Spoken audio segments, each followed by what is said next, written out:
Hello student, आज मैं आप लोगों के लिए फिर से एक नया वीडियो लेके आया हूं जिसमें हम आपको क्लास 12 की फ़िज़िक्स के फर्स्ट चैप्टर के लास्ट ईयर की प्रैक्टिस को आज एंड करने वाले हैं, जिसमें लगभग सारे क्वेश्चंस आज हो जाएंगे। सिर्फ मल्टीपल और 1 मार्क्स के क्वेश्चन और सेशन रीजन टाइप बचेंगे, बाकी न्यूमेरिकल्स और थ्योरी इंपॉर्टेंट सब लास्ट ईयर के 5 to 7 ईयर के हो जाएंगे। उससे पहले मैं आपको बता देना चाहता हूँ कि मैं आपके लिए एक नई सीरीज़ भी लेकर के आऊँगा। अभी नहीं, जब एग्ज़ाम थोड़ा करीब आ जाएगा तब बेसिकली जनवरी वगैरह में मैं ले आऊँगा और जनवरी भर में इसको कंप्लीट कराऊँगा। मीन्स कि मैं अभी तो लास्ट ईयर चैप्टर वाइज चल रहे हैं, हो जाएगा जितना हो जाएगा, कोशिश करेंगे सारे चैप्टर्स का हो जाए। उसके बाद हम कोशिश ये करेंगे कि हर साल का, जैसे 2022 का पेपर उठा लिया तो उसको पूरा मैं question number 1 to last question practice solve कराएंगे। ठीक है, ऐसे जब 22 हो जाएगा तो 21, फिर ऐसे ही 23। ठीक है, इस तरह से ईयरली मैं पेपर को सॉल्व कराने वाला हूँ। ठीक है, तो कमेंट करके बताइएगा ये सीरीज़ अगर मैं लाऊंगा तो आपके लिए कितनी बेनिफिशियरी होगी। तो आप कमेंट करिएगा, हमारे वीडियो को लाइक करिए, और अगर अभी तक आपने सब्सक्राइब नहीं किया तो सब्सक्राइब कर दें ताकि आने वाली वीडियोस आप तक पहले पहुंच सके और आप अपनी तैयारी को अच्छे से अच्छा बना सकें और आउट ऑफ 70 आप मैक्सिमम यानी 65 प्लस स्कोर कर सकें। तो चलिए आज का हम वीडियो स्टार्ट करते हैं, और आज के वीडियो में हम गॉस थ्योरम के एप्लीकेशंस पे कुछ क्वेश्चंस बचे हुए हैं उसको सॉल्व करेंगे। ठीक है, तो चलिए आज का जो क्वेश्चंस है, तो फर्स्ट क्वेश्चन आप भी अपने सामने देख सकते हैं और इसको पढ़ सकते हैं। ये क्वेश्चन 2019, 13 और 15 3 बार आ चुका है और आगे भी आने की पॉसिबिलिटीज़ हैं, तो देख लीजिए। Using Gauss law obtain expression for the electric field. First है इनसाइड एंड सेकेंड है outside a positively charged spherical shell. Okay, इस क्वेश्चन का बी पार्ट है बच्चा, so graphically variation of the electric field as a function of the distance r from the centre of sphere. See है a square plane sheet of side 10 cm is inclined at an angle of 30 degree with the direction of a uniform electric field of 200 Newton per coulomb. Calculate the electric flux passing through the sheet. ठीक है, तो चलिए देखते हैं इस question का solution कैसे होगा। क्लियर? आप चाहें तो वीडियो को पॉज करके सबसे पहले आप इस क्वेश्चन के सलूशन को कर लें, अगर आप हमारे साथ तैयारी कर रहे हैं तो। ठीक है, और नहीं तो रिवाइज करके एक बार करके फिर आप, अगर नहीं आता है तो फिर आप सलूशन देख करके आप उस हिसाब से प्रैक्टिस कर सकते हैं। और आप एक नोट्स बना लीजिए ताकि आप उस नोट्स पर सभी लास्ट ईयर के क्वेश्चंस को वीडियो के अकॉर्डिंग लिखते चले जाइए। एग्जाम टाइम में आप इसको रिवाइज कर सकते हैं, आपको अगेन वीडियोज़ या फिर अदर चीज़ें देखनी नहीं पड़ेंगी। ओके, तो चलिए सलूशन देखते हैं क्या होगा। तो बच्चा, एक स्फेरिकल सेल है, एक स्फेरिकल सेल है। ठीक है, इस स्फेरिकल सेल के कारण इलेक्ट्रिक फील्ड निकालें। स्फेरिकल सेल क्या होती है बच्चा? ये हॉलो स्फीयर होता है। ठीक है, और जिसको दिए कोई भी चार्ज अगर आप देते हैं तो वह चार्ज जो होता है इसके सरफेस पे चला जाता है। अगर आप सेल को, किसी भी सेल को अगर आप कोई चार्ज इसके अंदर देना चाहेंगे तो भी वह सरफेस के बाहर जा करके डिस्ट्रीब्यूट हो जाता है। ठीक है, तो ये है, तो मान लीजिए आपने इसको क्यू चार्ज दे रखा है इस तरीके से। ठीक है, तो ये इसके बाहर चला जाएगा। हमको इसके कारण इलेक्ट्रिक फील्ड कैलकुलेट करनी है। ओके बच्चा, तो सबसे पहला पॉइंट है हमारा, सबसे पहला पॉइंट है कि आउटसाइड द सेल और इनसाइड द सेल। सबसे पहले है इनसाइड द सेल। ठीक है बच्चा, इनसाइड द सेल। तो इनसाइड क्या करेंगे, क्योंकि गॉस थ्योरम का यूज करके हमको इलेक्ट्रिक फील्ड कैलकुलेट करनी है, तो इनसाइड है तो हम क्या करेंगे, अंदर मान लेते हैं कोई पॉइंट पी है जहाँ पर हमको इलेक्ट्रिक फील्ड कैलकुलेट करनी है। तो सबसे पहले हम क्या करेंगे, उस पॉइंट से होकर के जाता हुआ एक गॉसियन सरफेस कंसीडर करेंगे जो हमारे ओरिजिनल सरफेस से सिमेट्री रखता हो, इस तरीके से। ठीक है, ये इसका सेंटर था, हमारी ओरिजिनल रेडियस कैपिटल आर थी। मान लीजिए ये जो डिस्टेंस हमने माना है वो स्मॉल आर पर माना है। तो हमको पता करना है यहाँ पर कितना इलेक्ट्रिक फील्ड होगा इस स्फीयर के कारण। ठीक है, तो हम लोग यहाँ पे बात करेंगे, क्योंकि अब हम लोग फ्लक्स की definition, using definition of flux, definition of flux. तो फ्लक्स की डिफिनीसन से हम लोग फाई क्या लिखेंगे बच्चा, phi is equal to E A cos 0 degree. ठीक है, तो ये आ जाएगा ई ए। ठीक है, कॉस 0 की वैल्यू 1। तो अब ये हो गया इक्वेशन नंबर हमारा फर्स्ट। उसके बाद using Gauss, using Gauss theorem, Gauss की थ्योरम यूज करेंगे बच्चा। तो गॉस की थ्योरम इक्वल टू के यूजिंग से फाई इक्वल टू कितना होता है बच्चा, phi equal to Q upon epsilon naught. And Q क्या होता है, क्यू वह चार्ज होता है बच्चा जो गॉसियन सरफेस से बाउंड होता है। इस समय हमारा गॉसियन सरफेस कौन काम करेगा, जिस पॉइंट से हमारी इलेक्ट्रिक फील्ड कैलकुलेट करनी थी वहाँ से जो हमने सरफेस कंस्ट्रक्ट किया है वही हमारा गॉसियन सरफेस है, तो ये चार्ज उससे बाउंड है। तो आप देख सकते हैं इसके अंदर कोई चार्ज बाउंड नहीं है, क्योंकि जो भी चार्ज दिया वो स्फीयर के सरफेस पे जा चुका है। तो इसके अंदर जो चार्ज बाउंड हुआ है जीरो है बच्चा, इसलिए जो फ्लक्स हो जाएगा गॉस के अकॉर्डिंग हो जाएगा जीरो। इक्वेशन 2 हम इस वैल्यू को इक्वेशन फर्स्ट और सेकंड से फाई की वैल्यू को यहाँ रख देंगे। तो फ्रॉम फर्स्ट एंड सेकंड बच्चा क्या हो जाएगा हमारा, इसकी वैल्यू वहाँ रख देंगे। तो ई ए इक्वल टू जीरो, यानी ई इक्वल टू जीरो, यानी कि किसी स्फेरिकल सेल के अंदर जो इलेक्ट्रिक फील्ड होती है वो कितनी होती है बेटा, जीरो। यानी कि स्फेरिकल सेल के अंदर पूरा यहाँ तक इलेक्ट्रिक फील्ड पूरी क्या मिलेगी बच्चा, जीरो। क्लियर, समझ में आ गया। चलिए इसका सेकंड पॉइंट क्या कह रहा है बच्चा कि आउट ऑफ द सेल, यानी सेल के बाहर। तो अब सेकंड पॉइंट में हमको सेल के बाहर देखना है। तो सेल के बाहर यानी कि अब हम बाहर किसी पॉइंट पे देखेंगे, बाहर ये जो पॉइंट पी था हमारा वो बाहर आ जाएगा यहाँ पे कहीं, ठीक है।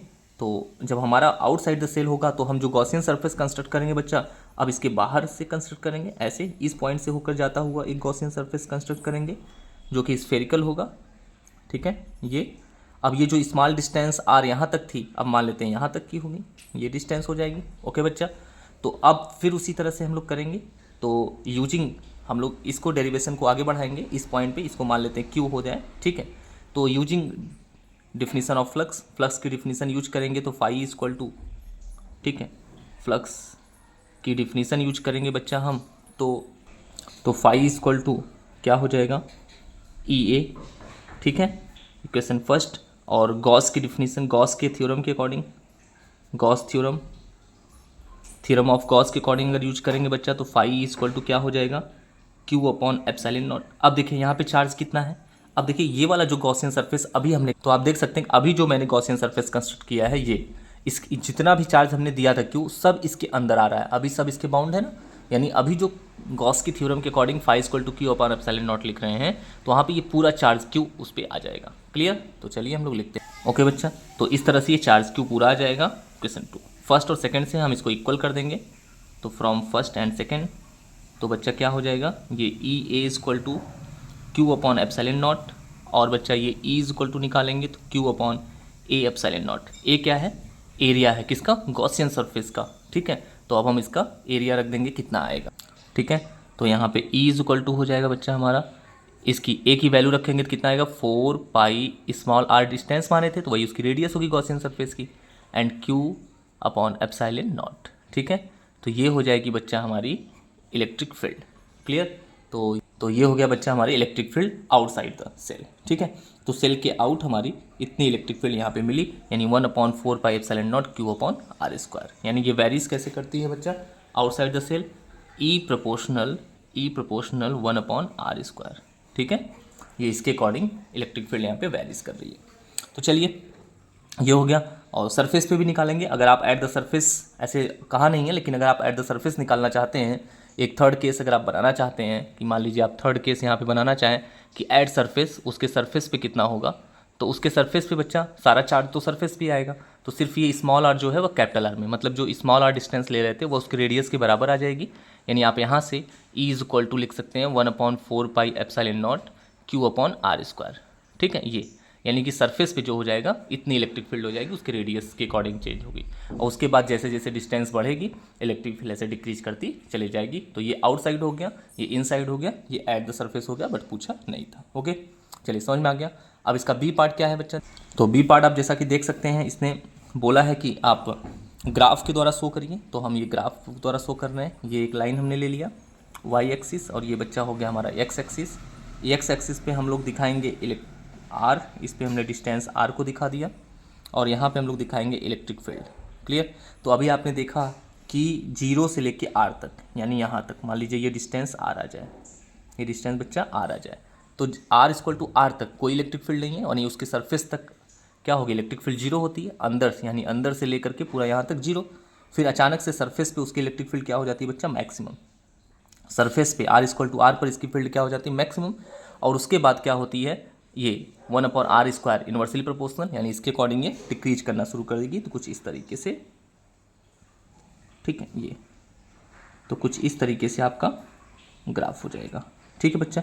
यहाँ पे ई मैक्स यानी सरफेस पे मैक्सिमम हो जाएगी, उसके बाद ये इसके अकॉर्डिंग चेंज होगी। ठीक है, तो ये ग्राफ हो गया इलेक्ट्रिक फील्ड और डिस्टेंस का due to the spherical shell. Clear, तो ये बी वाला पार्ट पूछा था बच्चा। तो चलिए अब हम लोग सी वाला पार्ट करते हैं कि इसमें सी में क्या पूछा था उसको देख लेते हैं। तो क्वेश्चन आपके सामने है, देख लीजिए एक बार और से कि ये सी पार्ट क्या पूछा है, उसके बाद हम इसको सॉल्व करते हैं। क्या कह रहा है बच्चा, a square plane sheet of side 10 centimetre, एक स्क्वायर प्लेन शीट लेनी है जिसकी साइड 10 सेंटीमीटर है, inclined at angle of 30 degree with the direction of electric field 200 newton per coulomb, यानी इलेक्ट्रिक फील्ड की जो डायरेक्शन है उससे वो 30 डिग्री पर इंक्लाइंड है। तो कैलकुलेट करना है आपको इलेक्ट्रिक फ्लक्स को, इस सीट से कितना फ्लक्स पास होगा। ओके, तो देखिए बच्चा क्या बोल रहा है कि एक स्क्वायरल सीट है, ठीक है, एक हमारे पास क्या है बच्चा, स्क्वायरल सीट। इस तरीके से आप देख सकते हैं, ये स्क्वायरल सीट है, ठीक है बच्चा, ये स्क्वायरल सीट है और ये इलेक्ट्रिक फील्ड की डायरेक्शन है, ये इलेक्ट्रिक फील्ड की डायरेक्शन है बच्चा। और ये एक स्क्वायरल सीट है जो कि इससे 30 डिग्री पर इंक्लाइंड है, जो कि इससे 30 डिग्री पर इंक्लाइंड है।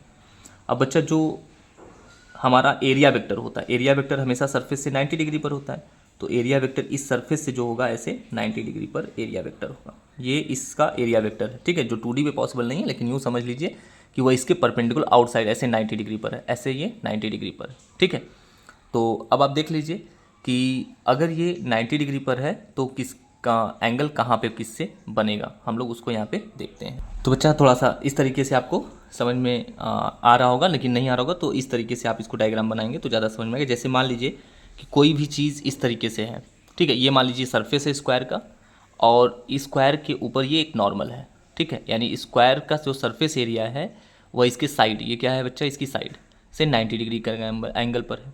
ठीक है, अब कोई भी चीज़, कोई भी डायरेक्शन, मान लीजिए कोई भी डायरेक्शन जो इस साइड से 30 डिग्री के एंगल पर हो, तो अगर आप इसको इससे 30 डिग्री के एंगल पर, मान लीजिए इलेक्ट्रिक फील्ड क्या है, इसकी साइड से 30 डिग्री का एंगल बनाती है, तो 30 डिग्री का एंगल अगर बनाएगी तो इसका मतलब जो इससे नॉर्मल था एरिया वेक्टर, उससे अब इसकी डायरेक्शन कितनी रह जाएगी बच्चा, 60 डिग्री, क्योंकि ये 30 हो गया, पूरा 90 था, तो ये कितना हो जाएगा 60 डिग्री। कुछ इस तरीके से आप समझिए तो समझ में आएगा कि जैसे जो एरिया वेक्टर होता है बच्चा, जैसे ये एक सीट हो गई ना, तो एरिया वेक्टर क्या होगा, हमेशा इसके सरफेस के नॉर्मल बाहर की तरफ होगा, तो बाहर की तरफ ऐसे, यानी कि ये जो साइड है इसकी साइड से हमेशा वो 90 डिग्री पर होगा एरिया वेक्टर, पहले ही बताया मैंने।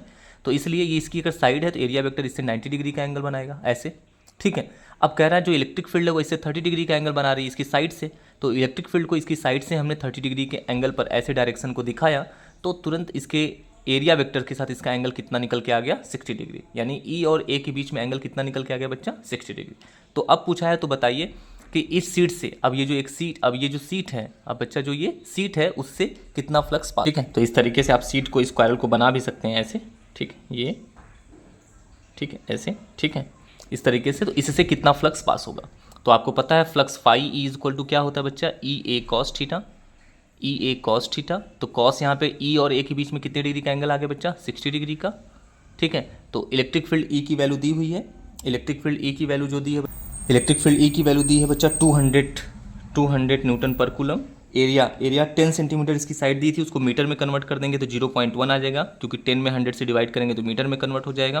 और स्क्वायर का एरिया का फार्मूला होता है साइड इंटू साइड, ठीक है, इंटू कॉस 60। कॉस थीटा की वैल्यू क्या होती है बेटा, बेस अपॉन हाइपोटेनस। ठीक है, तो सॉरी कॉस 60 की वैल्यू √1/2। अब ये देखिए 2 से ये कट जाएगा 100, तो ये क्या आ गया बच्चा, 100 इंटू 1, ये 2 पॉइंट है इंटू 10 की पावर -2, ये भी कैंसिल हो जाएगा, ये आ जाएगा कितना 1, कितना आ गया बच्चा, तो ये आ गया 1, और इसकी यूनिट कितनी होगी, न्यूटन मीटर स्क्वायर पर कूलम। क्लियर बच्चा, तो ये इसका सोल्यूशन था, आपको समझ में आया होगा। ठीक है, तो अच्छे से अपनी प्रिपरेशन कर लीजिए, ऐसे ही क्वेश्चंस आते हैं बच्चा। तो अगर कुछ किसी बच्चे ने कमेंट किया हुआ था कि सर इसका PDF मिल जाए, तो मैं कहूँगा कि आप वीडियो पॉज करके स्क्रीनशॉट ले लो बच्चा, आपको मिल जाएगा ऐसे भी। ठीक है, फिर भी ज़रूरत होता है तो आप हमें मैसेज करिए, मैं आपको अपना इस बार मैं आपको अपना नंबर, व्हाट्सअप नंबर दे दूँगा, उस पर आप मैसेज कर दीजिएगा, मैं आपको PDF भेज दूंगा, या फिर मेरा टेलीग्राम चैनल ज्वाइन कर लीजिए, फिजिक्स इंसेंटिव नाम से है, जिसका लिंक डिस्क्रिप्शन में मिल जाएगा, मैं उस पर भी आपको PDF सेंड कर दूंगा। ओके, तो चलिए नेक्स्ट क्वेश्चन देखते हैं। नेक्स्ट क्वेश्चन बच्चा आप अपने स्क्रीन पे देख सकते हैं, क्या है, a small conducting sphere of radius r carrying a charge +q is surrounded by a large concentric conducting cell of radius R on which a charge +Q is placed using Gauss law derive the expression for the electric field at point X between the, first कह रहा है between the spheres and the shell, और second कह रहा है बच्चा outside the spherical cell. ठीक है, तो अभी जो डेरिवेशन कराया है इसी पे बेस्ड ये क्वेश्चंस भी पूछा हुआ है, 2015 में पूछा हुआ है और 2015 के 2 सेट में पूछा है बच्चा, और ये 16 में भी एक बार पूछा हुआ है। ठीक है, तो चलिए देखते हैं कि इसका सोल्यूशन क्या होता है। तो चलिए बच्चा क्या कह रहा है क्वेश्चन आप देख सकते हैं। ठीक है, अ स्मॉल, बोल रहा है बच्चा अ स्मॉल कंडक्टिंग स्फेयर है, ठीक है, जो कि चार्ज क्यू कंसिस्ट करता है, जो कि कितना चार्ज कंसिस्ट करता है बच्चा, क्यू, क्यू चार्ज इसको दिया गया है। क्योंकि यहाँ पे सेल वगैरह नाम इसको दिया नहीं है, तो ऐसा नहीं है कि ये जो है वो ब्लैंक ही, वो अंदर से जो सेल होती है वो अंदर से खाली होती है, तो चार्ज वहीं पे चला जाए ये ज़रूरी नहीं। ठीक है, बस ये पूरा, बस ये जो है स्फेयर है जो चार्ज क्यू कंसिस्ट करता है। ओके, जिसकी रेडियस स्मॉल आर है बच्चा, और ये प्लस क्यू चार्ज कैरी कर रहा है। इसको सराउंडेड किया गया है लार्ज कंसेंट्रिक सेल से। इसके चारों तरफ एक जो है ऐसे कंसेंट्रिक सेल है, इसके चारों तरफ ऐसे इसको सराउंडेड किया गया है बच्चा। ठीक है, सेल है जिसकी रेडियस जो है वो कैपिटल आर है, जिसकी रेडियस क्या है बच्चा, कैपिटल आर है, और इसको प्लस क्यू चार्ज दिया गया है। तो कह रहा है इलेक्ट्रिक फील्ड निकालना है आपको। ठीक है, बिटवीन द स्फेयर, यानी कि इन दोनों, जैसे ये स्फेयर हो गया बच्चा और ये सेल, कह रहा है इन दोनों के बीच में कोई पॉइंट पी है, वहाँ पे बताइए कि इलेक्ट्रिक फील्ड कितनी होगी। तो मान लीजिए सेंटर से इस पॉइंट पी की डिस्टेंस जो है वह यक्स हो गई, तो हमको इस पॉइंट पे इलेक्ट्रिक फील्ड निकालना है। तो फर्स्ट पॉइंट कह रहा है between the shell and sphere, किसी पॉइंट पे एट डिस्टेंस यक्स। तो जिस पॉइंट पे हमको इलेक्ट्रिक फील्ड निकालनी होती है हम वहाँ से क्या करते हैं बच्चा, एक गॉसियन सरफेस कंस्ट्रक्ट करते हैं। तो हम यहाँ से एक गॉसियन सरफेस कंस्ट्रक्ट कर देंगे इस तरीके का। ठीक है, ये सॉरी थोड़ा सा यूनिफॉर्म आएगा। तो ये अब इस पॉइंट से हमको इलेक्ट्रिक फ्लक्स निकालना है, फील्ड निकालनी है, तो हम क्या करेंगे, जैसा कि डेरिवेशन आपने देखा, पहले हम अकॉर्डिंग टू डिफिनीशन लिखेंगे। According to definition of flux क्या हो जाएगा बेटा, phi is equal to E A. ठीक है, कॉस जीरो की वैल्यू जीरो, तो ए का मतलब गॉसियन सरफेस का एरिया, तो ई इंटू गॉसियन सरफेस का एरिया 4 पाई, स्फेयर है तो एरिया, स्फेयर के एरिया का फार्मूला क्या होता है 4 पाई आर स्क्वायर। और यहाँ पे बच्चा इसकी रेडियस कितनी हो जाएगी गॉसियन सरफेस की, यहाँ से हमने इस डिस्टेंस को यक्स माना हुआ है। ठीक है, ये यक्स, यहाँ से पूरा ये डिस्टेंस यक्स है, और छोटे वाला का जो स्फेयर दिया था उसकी रेडियस आर है, तो ये 4 pi x square. Equation first, according to Gauss बच्चा, अकॉर्डिंग टू गॉस, गॉस के अकॉर्डिंग फाई इक्वल टू क्या हो जाएगा, क्यू अपॉन एप्सिलॉन नॉट। ठीक है, तो आप देख सकते हैं कि ये जो गॉसियन सरफेस है वह इस चार्ज को बाउंड करता है। ये जो चार्ज क्यू है वह इसके अंदर आएगा, अंदर रहेगा तब भी, या इसके सरफेस पे आ जाएगा तब भी रहेगा, तो गॉसियन सरफेस के अंदर ही। ये वाला प्लस क्यू चार्ज इसके बाहर है तो उसको कैलकुलेट नहीं करेंगे, तो इसके अंदर केवल कितना चार्ज है, क्यू। तो ये हो गया इक्वेशन 2। इक्वेशन फर्स्ट और सेकेंड से क्या हो जाएगा बच्चा, E into 4 pi x square equal to Q upon epsilon naught. ठीक है, या यहाँ से ई निकालेंगे बच्चा तो ये नीचे आ जाएगा, तो 1/4 pi epsilon naught Q upon x square. ठीक है, तो ये हो गया इसके फर्स्ट का डेरिवेशन। क्लियर, समझ में आ गया, ओके गुड। चलिए अब सेकंड का डेरिवेशन देख सकते हैं बच्चा। सेकंड क्या कह रहा है, सेकंड कह रहा है कि आउटसाइड द स्फेरिकल सेल, यानी जो ये सेल है, सेल के बाहर किसी पॉइंट पे इलेक्ट्रिक फील्ड बतानी है। तो अगर हम सेल के बाहर कोई पॉइंट यम ले लेते हैं, तो इस पॉइंट पे अगर इलेक्ट्रिक फील्ड निकालना है तो सबसे पहले हम इस पॉइंट से गॉसियन सरफेस कंस्ट्रक्ट करेंगे। इस तरह से एक सरफेस, गॉसियन सरफेस कंस्ट्रक्ट करेंगे जो कि इस पॉइंट से होकर जाएगा जहाँ से हमको इलेक्ट्रिक फील्ड निकालनी है, और सरफेस जो होना चाहिए वही से सिमेट्री रखना चाहिए जो हमारा ओरिजिनल सरफेस है। ठीक है, अब इस पॉइंट पे बात करेंगे तो यहाँ पे कितना होगा फ्लक्स, तो according definition, according to definition फिर से करेंगे बच्चा, तो phi E is equal to क्या आ जाएगा, ई इंटू ए। ठीक है, ए मतलब इस गॉसियन सरफेस की रेडियस। अब इस गॉसियन सरफेस की रेडियस भी हम मान लेते हैं, अब यही एक्स हम चाहे तो इसके लिए मान लें, लेकिन इसके लिए हम एक नया मान लेते हैं कि इसकी रेडियस मान लीजिए आपकी वाई हो जाए, इसकी रेडियस क्या हो जाए, वाई। ठीक है, तो फिर क्या हो जाएगा, ई ए यानी एरिया क्या हो जाएगा बच्चा, 4 पाई आर ए स्क्वायर यानी y square. Clear, equation number first. अब according to Gauss, according to Gauss बच्चा, अकॉर्डिंग टू गॉस करेंगे तो phi equal to Q upon epsilon naught. ठीक है, तो अब इस गॉसियन सरफेस के अंदर कितना चार्ज बाउंड होगा बच्चा, ये वाला भी और ये दोनों चार्ज इसके अंदर आ जाएंगे। ठीक है, यानी कि क्यू अपॉन एप्सिलॉन नॉट यानी Q plus Q upon epsilon not. Equation second. Clear, अब इक्वेशन फर्स्ट और सेकंड से दोनों को इक्वल कर देंगे बच्चा, तो दोनों को इक्वल कर देंगे तो e into 4πy² equal to q plus Q upon में एप्सिलॉन नॉट। क्लियर बच्चा। अब ये हो जाएगा तो इसके बाद e निकालेंगे अगर हम, तो ये 4πy² इसके नीचे आ जाएगा, तो बच्चा 1/4 एप्सिलॉन नॉट, ठीक है, q प्लस क्यू अपॉन में y², ठीक है। ये हो जाएगा हमारा सेकेंड क्वेश्चन का आंसर। क्लियर। तो देखा जो इसके पहले डेरिवेशन था उसी पे बेस्ड ये क्वेश्चन एक डेरिवेशन के फॉर्म में ही आया। तो ऐसे क्वेश्चंस भी आपके एग्जाम में आते हैं, ऐसे ही आते हैं कि आपको डायरेक्टली रहेगा वो डेरिवेशन ही, लेकिन उसके पूछने का तरीका थोड़ा सा बदल जाएगा, जैसा कि आप यहाँ देख सकते हैं। क्लियर बच्चा। तो ये वाला क्वेश्चन भी आ गया जो कि 2 बार आया था। तो आपको इसका सोल्यूशन भी कोई प्रॉब्लम है तो बताइएगा, नहीं तो आप अपनी तैयारी अच्छे से करिएगा। चलिए हम लोग तो अब नेक्स्ट क्वेश्चन देखते हैं क्या है। ओके, तो बच्चा नेक्स्ट क्वेश्चन आपके सामने स्क्रीन पर है। यह क्वेश्चन भी आपका 3 मार्क्स का है, जो कि 2 से 3 बार आ चुका है। तो इस क्वेश्चन को भी आप देख लीजिए क्या है क्वेश्चन। चाहे तो वीडियो को पॉज करके इस क्वेश्चन को लगाने की कोशिश करें। अगर आपने साथ साथ हमारे वीडियोज़ के मेहनत की होगी तो अब तो कुछ ऐसा हो गया होगा कि आप अपने से भी कर सकें, ठीक है। अब आपकी तैयारी इतनी बेटर हो चुकी होगी, इसलिए मैं कह रहा हूँ कि अभी भी अगर आपने स्टार्ट नहीं की अपनी प्रिपरेशन, तो आप कम से कम 20 मिनट 25 मिनट का मेरा वीडियो होता है, आधा घंटे आपके लग सकते हैं, और आधे घंटे आप खुद से दे दीजिए, ठीक है। 1 घंटे अगर आप अब से भी फिजिक्स देते हैं तो हमारे साथ साथ आपके पूरे चैप्टर्स तैयार हो जाएंगे। तो अभी भी लेट नहीं हुआ है बच्चा, मैं कह रहा हूँ अभी से लग जाइए और पूरी तरह से लग जाइए, और हमारे वीडियोस को अपने दोस्तों को भी शेयर करिए ताकि सबके भी मार्क्स एक अच्छे आ सकें। और लास्ट ईयर की क्वेश्चन से बहुत क्वेश्चंस आ जाते हैं, सेम टू सेम फंस जाता है, ठीक है। इसलिए आप एक आइडिया भी मिल जाएगा और तैयारी भी हो जाएगी। नोट्स बनाते हुए तैयारी शुरू कर दीजिए, अभी से भी कुछ नहीं बिगड़ा, ठीक है बच्चा। तो चलिए अभी फर्स्ट चैप्टर का ये लास्ट क्वेश्चन है, हम लोग इसको देखते हैं क्या कह रहा है। A uniformly charge large plane sheet has charge density sigma is equal to 1/18 pi into 10 to the power minus 15 coulomb per meter square. Find the electric field at a point A which is 50 centimeter from the sheet. Consider a straight line with 3 points P, Q and R placed 50 centimeter from the charge sheet on the right side as shown in figure. At which of these points does the magnitude of the electric field due to the sheet remains the same as that point A and Y, ठीक है। और इसमें B part भी है question का, तो B जब हम लोग करेंगे तो उसको करेंगे अभी ए। तो डायग्राम में भी आप देख सकते हैं कि जो पॉइंट ए है बच्चा, उस पर आपको इलेक्ट्रिक फील्ड कैलकुलेट करनी है कितनी होगी, ठीक है। और जो सेकंड तरफ लाइन बनी हुई है पी क्यू आर 3 पॉइंट है, आपको बताना है कि इन तीनों पॉइंट पे किस पॉइंट पे जो इलेक्ट्रिक फील्ड होगी वह उतनी ही होगी जितनी की पॉइंट ए पर है, ठीक है। और क्यों, पहले तो इन तीनों पॉइंट्स पे किस पे उतनी ही होगी, और अगर आप कह रहे हैं किसी एक पॉइंट को तो क्यों होगी, क्यों उस पर उतनी ही फील्ड होगी, ये बताना है, ठीक है। तो क्वेश्चन समझ में आ गया। चलिए हम सोल्यूशन इसका करते हैं।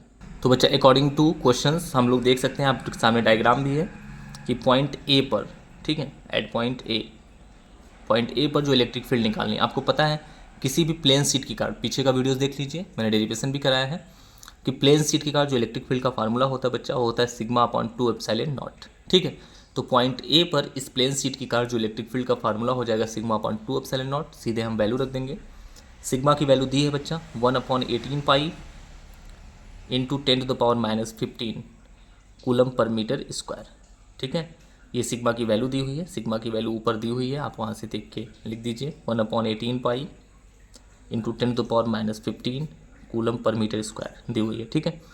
तो सिग्मा की वैल्यू रख दिया बच्चा, अपॉन क्या है 2 एप्सिलॉन नॉट। एप्सिलॉन नॉट की वैल्यू कितनी होती है बच्चा 8.85 into 10 to the power minus कितना 12, ठीक है, माइनस 12, ये एप्सिलॉन नॉट की वैल्यू। क्लियर। सिर्फ हम इसको कैलकुलेट कर लें, डायरेक्टली हमारा आंसर आ जाएगा। 3 मार्क्स के क्वेश्चन हैं ये, ठीक है। तो देखिए इसको सॉल्व करना है, तो हम लोग सॉल्व करते हैं। 1/18 हो गया ये, पाई की वैल्यू आप उस हिसाब से ही सॉल्व करिए जैसे कि ये हो जाए। 18 इंटू पाई की वैल्यू 22.7 रखने से कोई प्रॉफिट होगा अगर तो ठीक है, रख देते हैं, नहीं होता तो 3.14 ही रख देते हैं, ठीक है। और इंटू में ये 2 है और 8.85, ठीक है बच्चा, इंटू 10 के पावर माइनस 15 ऊपर था और 10 के पावर माइनस 12 ऊपर चला जाएगा तो प्लस हो जाएगा, ठीक है। अब हम इसको सॉल्व कर देते हैं। तो इसको सॉल्व करेंगे तो आपकी जो वैल्यू आएगी, तो बच्चा ये जो वैल्यू इस पूरे को मल्टीप्लाई करेंगे आप 18 इंटू 3.14 इंटू 2 इंटू 8.85, तो ये टोटल वैल्यू जो आपकी आ जाएगी वो आ जाएगी 1000.4 404, ठीक है। और ऊपर आ जाएगा माइनस और 12 भी आ जाएगा 10⁻³ ठीक है। अब चाहे तो 1000.404 को आप अप्रॉक्स 1000 ले लें, तो आपको एक अप्रॉक्स वैल्यू अगर मिलनी है तो यहाँ 10⁻3, अगर इसको अप्रॉक्स 1000 ले लेते हैं तो ऊपर चला जाएगा 10⁻³ हो जाएगा, तो ये आ जाएगा इंटू 10⁻³ पहले से है, तो ये वैल्यू आ जाएगी 10⁻⁶। कितनी आ जाएगी बच्चा? 10⁻⁶। और इसका यूनिट क्या होता है? Newton per coulomb. तो इस तरह से अप्रॉक्स आपको यह आंसर इसका देखने को मिल सकता है। या आप चाहे इस आंसर को पाई के टर्म में भी ला सकते हैं, पाई को सॉल्व मत करिए या बाकी सब चीज़ों को सॉल्व करिए, अपॉन में पाई के फॉर्म में आंसर मिल जाएगा, ठीक है। तो चलिए समझ में आ गया, तो ये था इसका सोल्यूशन बच्चा। अब हम लोग नेक्स्ट क्वेश्चन देखते हैं क्या पूछा था। तो नेक्स्ट इसमें पूछा था बच्चा कि आप देख सकते हैं सामने आपके क्वेश्चन फिर से हैं। तो क्वेश्चन इसका नेक्स्ट पूछा है कि consider a straight line with 3 points PQR। देख सकते हैं इसमें एक स्ट्रेट लाइन है PQR, कह रहा है कि 50 सेंटीमीटर डिस्टेंस पर है। तो आपको बताना है इसमें से किस पॉइंट पर जो at which of this point, इन तीनों में से किस पॉइंट पर magnitude of the electric field same होगा एज ए के, ठीक, एंड वाई। तो इसका आंसर सीधे सीधे हो जाएगा भैया कि आप देख सकते हैं कि इसका आंसर सीधे सीधे हो जाएगा कि पॉइंट क्यू पर, ठीक है, एट पॉइंट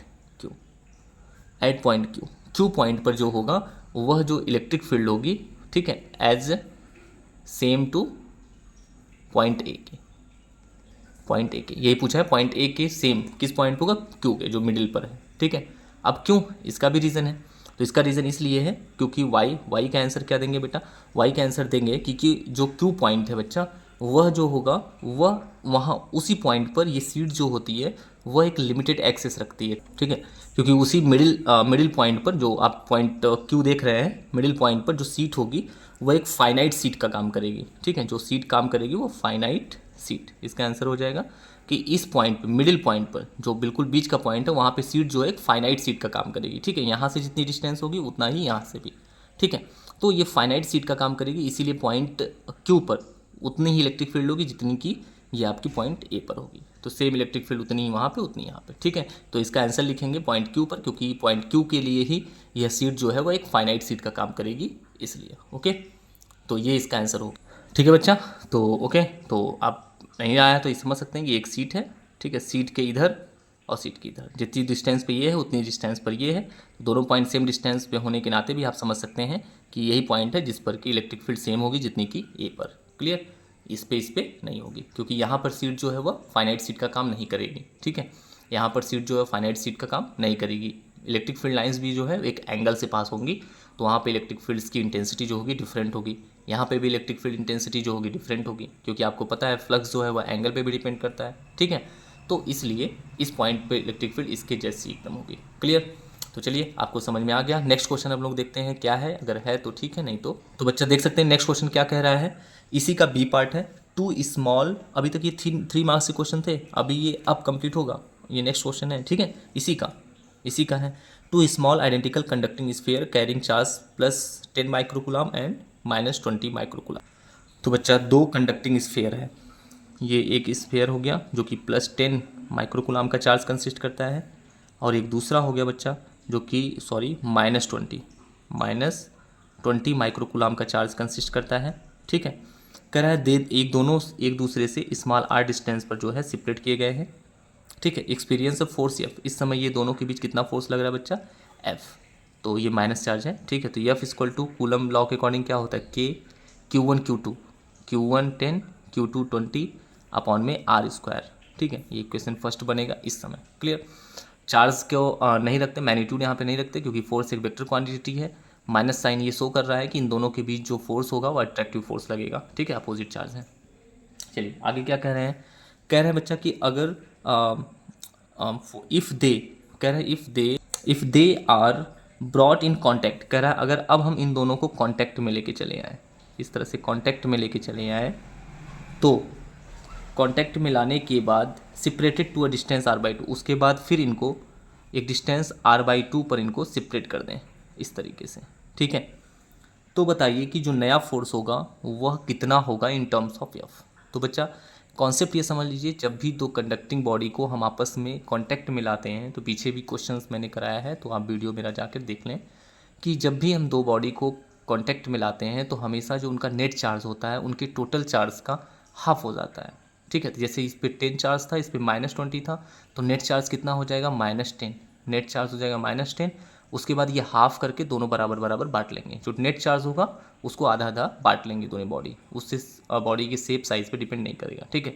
तो ये आ जाएगा -5, यानी कि अब जब सेपरेट होंगे तो इसके पास भी -5 कूलम और इसके पास भी -5 माइक्रो कूलम चार्ज होगा, ठीक है।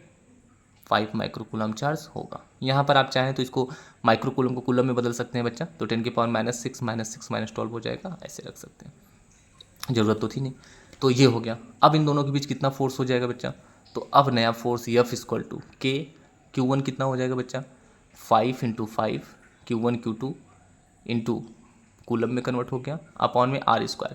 इनके बीच की डिस्टेंस R/2 हो गई, तो R² का स्क्वायर करेंगे तो R/4 आ जाएगा, R²/4, ठीक है बच्चा।